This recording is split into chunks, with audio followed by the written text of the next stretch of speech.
अस्सलाम वालेकुम गाइस, बिस्मिल्लाहिर्रहमानिर्रहीम। Today's topic is ear from BD Chaurasia, chapter number 18 है। इसमें मैं आपको बताऊंगी कि आज आपने इसमें चैप्टर में से क्या क्या पॉइंट्स जो हैं या कौन से टॉपिक्स जो हैं वो अच्छे तरीके से प्रिपेयर करने हैं। BDS second year, BDS first year and MBBS second year के लिए वीडियो है स्पेशली, ठीक है। तो आपको पता होना चाहिए कि आपने जब स्टडी स्टार्ट करनी है तो आपको मार्किंग का बिल्कुल जो कहा था कि ईयर की जो है वो पहले अपलोड कर दें। सो लेट्स स्टार्ट कि आपने इसमें क्या कुछ चीज़ें जो है वो याद करनी है। इसमें हमारे पास पहले इंट्रोडक्शन आ जाता है। इंट्रोडक्शन जिस भी टॉपिक का हो वो आपने ज़रूर पढ़ना है, उससे फिर आपको आइडिया होगा कि इस टॉपिक में क्या चीज़ें हैं, उसको किस तरह से रिलेट कर रही हैं, उनकी बाउंड्रीज़ क्या हैं, ठीक है।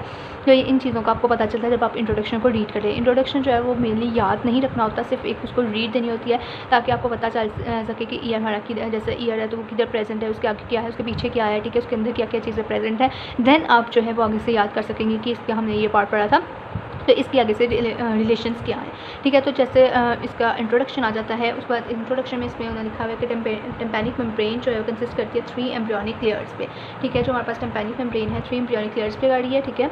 Outer layer is ectoderm, inner layer, ठीक है, एंडोडर्मल होती है, मिडल लेयर जो है उसे हम लोग मेसोडर्म कहते हैं, ये सबको पता है, ठीक है। तो ये मतलब जो हमारी टेम्पैनिक मेम्ब्रेन है वो इन 3 चीज़ों पर रिलाई कर रही है। उसके बाद हमारे पास क्या है कि इसमें बोन्स प्रेजेंट होती हैं, ठीक है, फुली फॉर्म्ड वर्टिब्रेट्स। उसके बाद 1 ईयर्स विद द ईयर्स के इसका फंक्शन है कि हम ईयर के साथ क्या कुछ कर सकते हैं। Centre of the year is the temporal lobe होता है ब्रेन का, ठीक है, अबव द ईयर। उसके बाद रीडिंग अलाउड क्विकर, ये आपने एक दफ़ा रीड आउट कर लेना है। उसके बाद ये जो लाइन है कि the labyrinth is also supplied by an end artery like the retina, ठीक है। तो ये वाली जो लाइन है ना ये आपकी MCQ के लिए, ठीक है। तो ये MCQ की लाइन इंपॉर्टेंट है, ये आपको पता होनी चाहिए। उसके बाद हमारे पास आ जाता है नॉइज़ पोल्यूशन वगैरह, मतलब कि जो सारी म्यूज़िक वगैरह सारा कुछ सुनते हैं वो इससे अफेक्ट होती है, ठीक है। तो वो हमें पता होना चाहिए क्या क्या है। उसके बाद एयर जो है वो ऑर्गन है हेयरिंग का, ठीक है, कंसंट्रेशन मेंटेनिंग, इसका फंक्शन लिखा हुआ है, ये आपने एक दफ़ा रीड आउट कर लेना है। उसके बाद इसमें मेन जो MCQ की लाइन थी वो ये वाली थी। उसके बाद हमारे पास आ जाता है features of the temporal bone, ठीक है। तो जो हमारे पास टेम्पोरल बोन होती है ईयर में उसके फीचर्स क्या हैं तो ये भी आपको बताना चाहिए। एक्सटर्नल ऑडिटरी मेट्रस होता है, इंटरनल ऑडिटरी मेट्रस होता है, ठीक है, जो कि एयरवेज के लिए है। और ये जो है वो पैसेज होता है 7th 8th नर्व का एंड 11th वेसल्स इसमें से पास कर रही होती हैं। जो एक्सटर्नल ऑडिटरी मेट्रस है एंड इंटरनल ऑडिटरी मेट्रस है, इन दोनों का आपको डिफरेंस पता होना चाहिए कि इनकी में से क्या क्या चीज़ें जो वो पास कर रही हैं, इनके फंक्शन या रिलेशन क्या है। और साथ सप्रामेटियल ट्राइंगल आ जाती है, ये भी आपको लैंडमार्क इसका जो है वो पता होना चाहिए फॉर MBBS स्टूडेंट जो है वो उनके लिए इंपॉर्टेंट है, ठीक है। BDS से फेक ऑफिस को रीड आउट कर ले। उसके बाद हमारे पास आ जाता है टेम्पैनिक कैलिकुलस, ठीक है, टेम्पैनिक फीचर्स। अगर आपको मतलब कि 2 मार्क्स का पूछा जाता है क्वेश्चन के टेम्पोरल बोन इसके फीचर्स क्या हैं, तो आपको ये भी चीज़ें बताना चाहिए कि इसमें पहले पता होना चाहिए आपको कि क्या क्या चीज़ें प्रेजेंट है, यानी कि एक्सटर्नल ऑडियोमेट्रस है, इंटरनल ऑडियोमेट्रस है, सुप्रामेटियल ट्राइंगल इसमें प्रेजेंट होती है, मेस्टॉइड एंट्रियम प्रेजेंट होता है, टेम्पैनिक कैलिकुलस प्रेजेंट है, टेम्पैनिक फीचर्स प्रेजेंट है। उसके बाद स्टाइलोमेस्टॉइड फॉर्मिन आगे आ जाता है, हमारे पास ये प्रेजेंट होता है।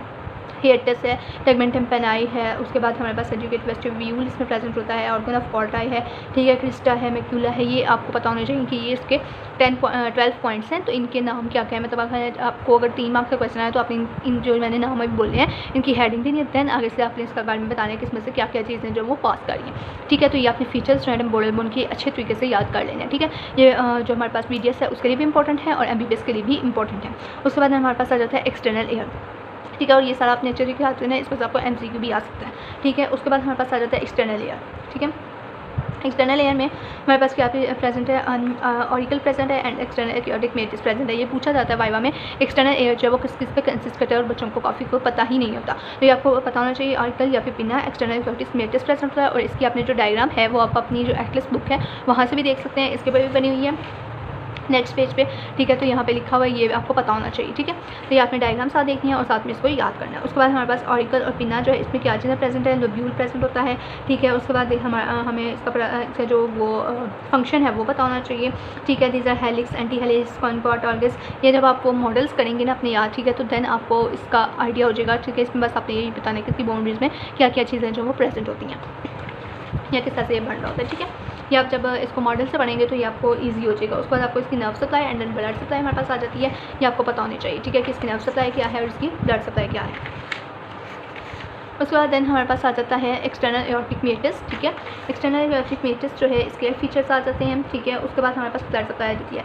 जो BDS है उसको अगर मैं बताऊँ तो उसमें अभी तक जो पेपर हुए हैं जितने भी BDS के, उसमें ईयर में से मोस्टली मिडल ईयर के बारे में मोस्टली पूछा गया, ठीक है। उसमें जो आपकी एम्ब्रियो आ जाती है, जैसे डेवलपमेंट ऑफ द एम्ब्रियो, उसमें भी मिडल ईयर से रिलेटेड ही ज़्यादा चीज़ें पूछी गई हैं क्योंकि उसमें मसल्स वगैरह प्रेजेंट है ज़्यादा। उसके बाद जो आपकी ये अगर एनाटमी में रिलेटेड पूछे जाए तो उसमें भी आपका ज़्यादातर मिडल जो ईयर है उसके लिए ज़्यादा पूछा गया, ठीक है। बाकी जो सारे टॉपिक्स हैं उनमें उनके बारे में इतना नहीं पूछा गया, तो आपने मिडल ईयर जो है उस पर ज़्यादा फोकस करना है, बाकी जो है उस पूरे चैप्टर को एक दफ़ा अच्छे तरीके से गो थ्रू कर लेना है, ठीक है। तो जो लेकिन जो MBBS है उसके लिए जो ईयर है वो बहुत ज़्यादा इंपॉर्टेंट है, ठीक है। उन्होंने अच्छे तरीके से इसको जो है वो याद करना है, ठीक है। उसके बाद हमारे पास, ठीक है, उसके बाद हमारे पास इसके जैसे ही हमारे पास आ जाए एक्सटर्नल एक्योटिक मैट्रिक्स आ गया, ठीक है। तो इसमें इसके जो फीचर्स हैं ये आपको पता होने चाहिए, ठीक है। इसके फीचर्स में क्या क्या चीज़ें प्रेजेंट है, जैसे कि इसकी ऑडियोटिव मैट्रिक्स होता है, कंडक्टर होता है, साउंड वेव्स कंडक्ट कर रहा होता है, ठीक है। उसके बाद इसमें जो है वो एस शेप कनेक्टिव कुलाई होता है, ठीक है, वो आपको पता होना चाहिए। एस शेप होता है, कैनाल सॉरी होती है। उसके बाद इसकी जो आउटर पार्ट है वो मीडियली लिखी हुई है, यानी कि इसकी बाउंड्रीज लिखी हुई है, ये आपको पता होना चाहिए। जो हमारे पास MBBS है उसके लिए ये जो मीटर्स और मतलब लेंथ वगैरह इनकी बताई हुई है ना, मैट्रिक्स की कैनाल की कितनी है, ये उनके वो ज़रूर पढ़ें, ठीक है। उनके MCQs के लिए इंपॉर्टेंट है, सिर्फ एक दफ़ा रीड आउट करें। मोस्टली ये आती नहीं है, लेकिन फिर भी आपको पता होना चाहिए, क्योंकि आजकल जो पेपर्स हैं वो बहुत डिफरेंट पॉइंट ऑफ व्यू से आ रहे हैं, ज़्यादा इंपॉर्टेंट चीज़ें नहीं आती। तो आपको जो है केयरफुली सारा एक दफ़ा ज़रूर आपने BD को रीड करना है, आपकी सारे सब्जेक्ट्स जो है एक दफ़ा ज़रूर रीड हुए हों, ठीक है। लेकिन जब आपने रिवीजन करनी है तब आपने सिर्फ इंपॉर्टेंट चीज़ें देखनी है, ठीक है। जैसे एक्सटर्नल एक्योटिक मैट्रिक्स अब आ गया, तो इसमें सिर्फ आपने फीचर्स याद करने हैं। तो इसमें आप इसके 10 फीचर्स लिखने हैं, यानी कि इसका हमारे पास एक्सटर्नल ये जो मैंने पहली लाइन आपको बताई है, ठीक है, आउटर पार्ट इसका बताया। उसके बाद मैट्रिक्स जो है वो स्ट्रेट होता है, एग्जामिनेशन इसकी किस तरह कार्ड होते हैं। देन आपने बताना है कि canal in oval in section होती है, ठीक है।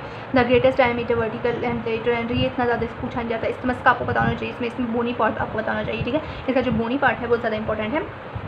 इसका बोनी पार्ट जो है वो किस तरह से बन रहा होता है, तो बोनी पार्ट जो है इसका वो टेम्पेनिक प्लेट से बन रहा होता है, तो टेम्पोरल में जो कि C शेप होता है क्रॉस सेक्शन में, ठीक है। और पोस्टीरियर स्क्लेटल पार्ट इसका किस तरह का है, ठीक है। उसमें मैट्रिक्स किस तरह से इसका बन रहा होता है ये आपको बताना चाहिए। और मैट्रिक्स जो लाइंड होता है by the skin firmly adherent to the पेरियोस्टिन।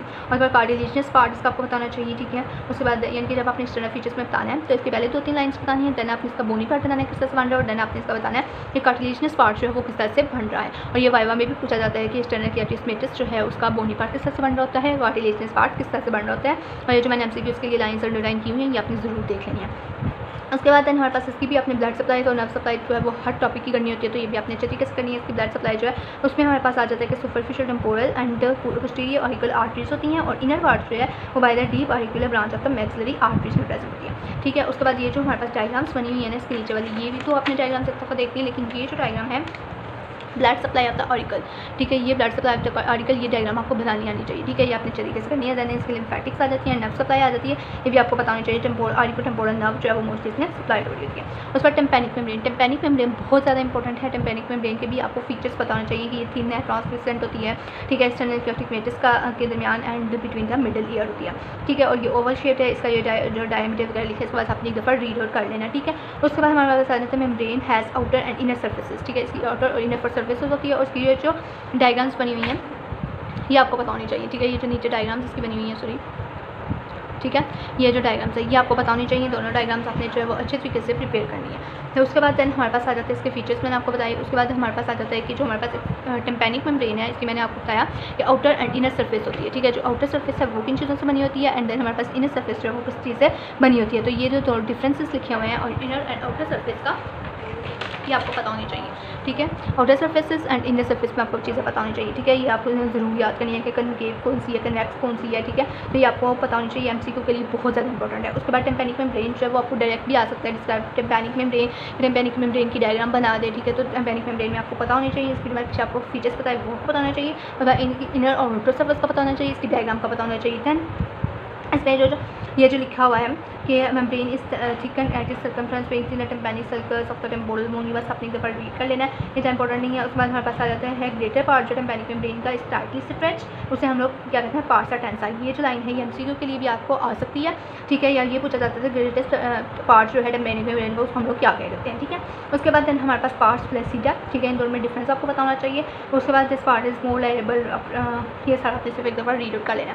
तो ये जो है ये MCQ के लिए आपके बहुत ज़्यादा इंपॉर्टेंट टेम्पेनिक मेम्ब्रेन आपको वैसे भी शॉर्ट नोट आ सकता है, और देन आपको इसमें से MCQ भी आ सकते हैं। देन हमारे पास आ जाता है स्ट्रक्चर।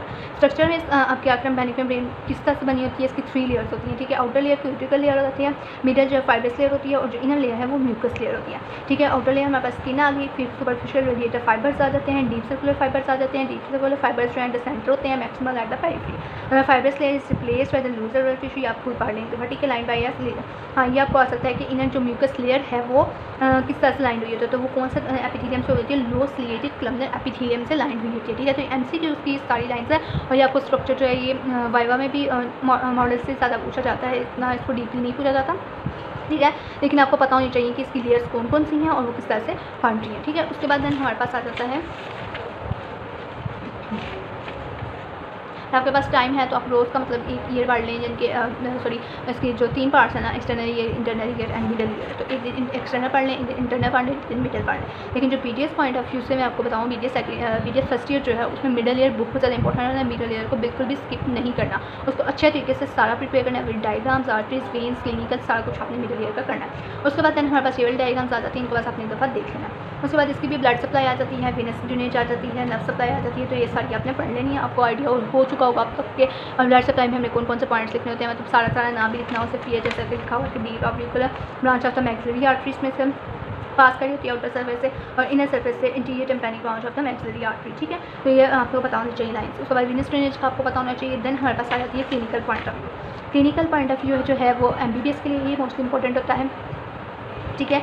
तो उन्होंने इसको एक दफ़ा गो थ्रू कर लेना है, ठीक है। इसमें से जैसे हमारे पास इधर ईयर कफ, ठीक है, इसका पता होना चाहिए, वोमिटिंग वगैरह होती है, ये सिम्टम्स आ जाती हैं, ठीक है। जब इरिटेशन होती है आर्टिकुलर ब्रांच की तो वो होती है वेगस नर्व से, ठीक है, इन एक्सटर्नल एरिया। बोलियस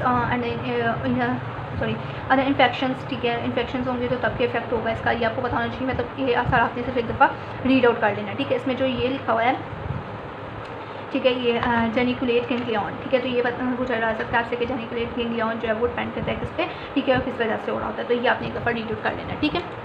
सॉरी आपको नज़र नहीं आ रहा, ये जेनिकुलेट गैंग्लियन जो है ये लास्ट वाली जो लाइन है आपकी वहाँ पे लिखा हुआ है, ठीक है।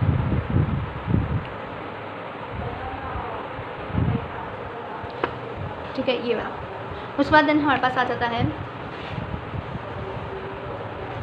Small pieces of the skin, ठीक है। तो ये हमारे पास जो आ जाती हैं, ये भी इसके सारे पिन्ना जो है इस यूज़ होता है एज अ ग्राफ्टिंग मटीरियल, ठीक है। ग्राफ्टिंग मटीरियल के तौर पर जो है ये यूज़ हो रहा होता है, ये आपको MCQs में पूछा जा सकता है, ठीक है। उसके बाद इन्फेक्शन और इलास्टिक कार्टिलेज में जो है वो भी काज करता है, पेरिकोन्डाइटिस काज करता है, ठीक है। ब्लीडिंग वगैरह होती है, ये सारा अपनी दफ़ा पढ़ लेना है। उसके बाद हमारे पास टेम्पैनिक में डिवाइड हुई होती है, अपर सेक्टर पे, स्मॉलर सेक्टर पे, ठीक है, और लार्जेस्ट सेक्टर पे हुई होती है, ये मैंने पीछे भी पढ़ा था। लेकिन उसमें अगर कोई हमारे पास आ जाए डिफ़िकल्टी, मतलब कि कोई इन्फेक्शन वगैरह हो जाए तो तब हमने किस तरह से इसको जो है वो देखना है, तो आपने इसको ट्रीट किस तरह करना है, ये सब आपने पढ़ लेना। और ये जो डायग्राम्स बनी हुई है ये देख लेनी है, मोस्टली MBBS के लिए इंपॉर्टेंट है, BDS के लिए इतनी इंपॉर्टेंट नहीं है, ठीक है।